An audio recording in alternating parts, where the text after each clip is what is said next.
health. So what comes to mind when I say that? Struggle, shame, anxiety, depression, or maybe you don't even really know. And while many different things may come to your mind, there are also many misconceptions when it comes to mental health. The world often tells us that mental health is a negative thing, that when we're struggling, it's always going to be that way, and that we're alone. But truth is, we're invited to experience a daily discovery of freedom through mental health. And if you're struggling, I just want you to know it's not always going to be this way, and you are not alone. It's okay to struggle. It's just not okay to hide it or choose to stay in the struggle. So I want to encourage you to open your heart, put aside any previous thoughts or opinions on mental health, because Jesus has come to bring us freedom and abundant life in our mental health. And if you're struggling, I want you to know that God sees you, God hears you, He's concerned about you, and He has come to set you free. Because what you're facing is real, and there's nothing wrong with you. I want to celebrate you for taking a step to engage in this experience. And I also want to apologize. I want to apologize if anyone has ever made you feel like your struggle wasn't real or like your struggle was a burden. It can be so hard when people minimize our struggle or make us feel bad for even sharing about it. What you are facing is real, and it does matter to God.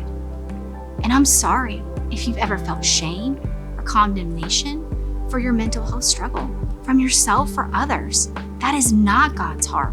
Remember, God hears your cries and He's concerned with your suffering. What you're facing is real, but so is the fact that you're not alone. We all struggle on some level, every one of us. And when we're faced with challenges in the area of mental health, it's important to remember that we're not alone. Because one of the things the enemy loves to do is isolate. He isolates us, trying to keep us in fear, trying to make us think or believe that we're the only ones going through this and that we won't get through it. But nothing could be further from the truth. You're never alone. God promises to never leave you or forsake you, so God is always with you. You are not alone. You see, your struggles don't define you, so they're not who you are, and that's not how God sees us. The enemy tries to make us believe that our struggle is part of our identity, but this is not truth.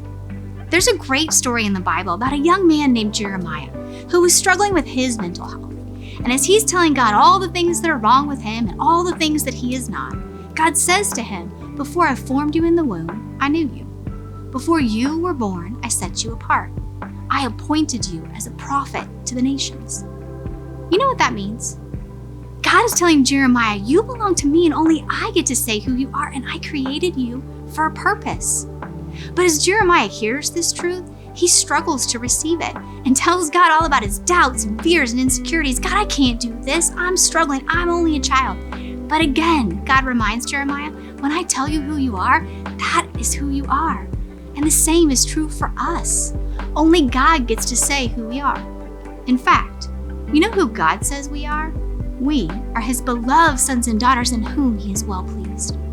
So right now, no matter what struggles in your mind, no matter what you are wrestling with in your life, no matter what kind of anxiety, depression, fear, worry, shame you are struggling with, in Jesus, you, yes, you, are His beloved son or daughter in whom He is well pleased.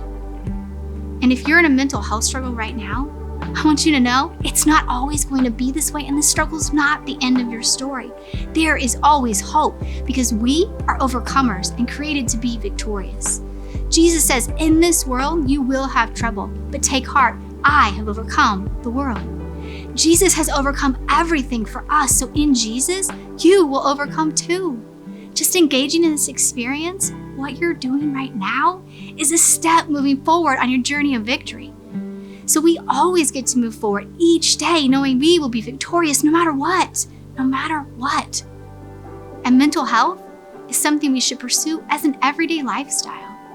It's not just something we should think about when we're struggling. See, Jesus came so we can have freedom in our body, soul, and mind. You can kind of think about it like this. See, here's a toothbrush. Would you think anyone who uses this is weird? No, you would think anyone who doesn't use this is weird. Why? Because every morning and every night, we need to brush our teeth to care for them. It's part of our everyday lifestyle to keep our teeth healthy and avoid rotting. The same is true for our minds, so our minds aren't rotted by the lies of the world. Every morning and every night, we need to brush our minds, brush off the world, brush off the lies, brush off our broken thinking so we can have the healthy mind God has given us. We need to brush off the lies like I am my anxiety or I am alone. So truth like I'm a beloved son or daughter and God is always with me are the only things that remain. And this needs to become a normal way of life. That as healthy people, we are constantly brushing our minds because truth is, working on our minds is one of the greatest things we can do. So as we keep going through this experience, there are tools we'll get to use to practice living a lifestyle of brushing our minds. So only the truth of who we are, who He is, and what we are created to do remain. Because God sees you, God hears you, He's concerned about you, and He has come to set you free.